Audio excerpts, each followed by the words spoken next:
ગુજરાત રાજસ્થાન સરહદે દારૂની હેરાફેરી સામે પોલીસે મોટી કાર્યવાહી કરી છે। વાવથરાની ટીમે બેવટાથી રાહ તરફ જતા રોડ પર લુવાણા ગામની સીમમાંથી એક મિની ટ્રકને અટકાવી તપાસ હાથ ધરી હતી। આ તપાસ દરમિયાન ટ્રકમાંથી ખાસ બનાવેલા ચોરખાનામાંથી ભારતીય બનાવટનો વિદેશી દારૂ અને બિયરનો મોટો જથ્થો મળી આવ્યો હતો।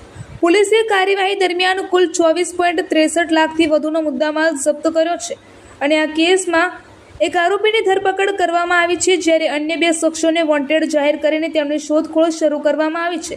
પ્રાથમિક તપાસ મુજબ દારૂનો જથ્થો રાજસ્થાન તરફથી ગુજરાતમાં ઘુસાડવામાં આવી રહ્યો હતો। પોલીસે ગુનો નોંધી આગળની કાર્યવાહી હાથ ધરી છે। વાવથરાદ વિસ્તારમાં ખેતીના સિઝન દરમિયાન ડીઝલની અછતને લઈને ભારતીય કિસાન સંઘ દ્વારા જિલ્લા પુરવઠા અધિકારીને લિખિત રજૂઆત કરવામાં આવી હતી। ખેડૂતોને ડીઝલ માટે કલાકો સુધી પેટ્રોલ પંપો પર લાઇનોમાં ઊભા રહેવું પડી રહ્યું છે, જેના કારણે ખેતી કામ પર તેને સીધી અસર પડી રહી છે। ખેડૂતોના જણાવ્યા મુજબ ડીઝલના અભાવે ટ્રેક્ટર અને ખેતીના સાધનો બંધ પડી રહ્યા છે, જેના કારણે વાવેતર અને અન્ય ખેતી કામોમાં વિલંબ થઈ રહ્યો છે। સાથે જ ડીઝલની અછતનો કેટલાક તત્વો દ્વારા કાળાબજારી માટે ગેરફાયદો ઉઠાવવામાં આવી રહ્યો હોવાની પણ ફરિયાદો ઉઠી છે। ડીસા તાલુકાના જોરાપુરા અને શમશેરપુરા ગામના તળાવ ઊંડા કરવાની ચાલી રહેલી કામગીરીનું સ્થળ નિરીક્ષણ કરવામાં આવ્યું હતું। ડીસાના ધારાસભ્ય તેમજ રાજ્યના મંત્રી પ્રવીણભાઈ માળીના માર્ગદર્શન હેઠળ જિલ્લા પંચાયત અને તાલુકા પંચાયતના સદસ્યો સાથે સરપંચોએ કામગીરીની સમીક્ષા કરી હતી।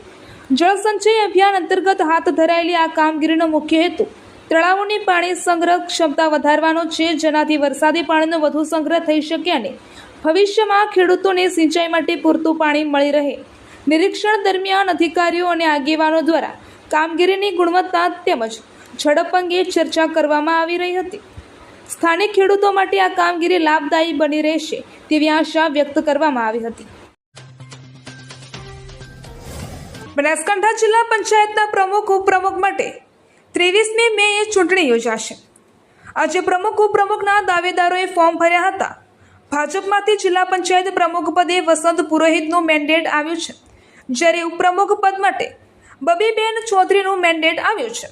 જિલ્લા પંચાયતના પ્રમુખ માટે ભાજપના વસંત પુરોહિતે ફોર્મ ભર્યું હતું અને ઉપપ્રમુખ પદ માટે ભાજપના બબીબેન ચૌધરીએ ફોર્મ ભર્યું હતું।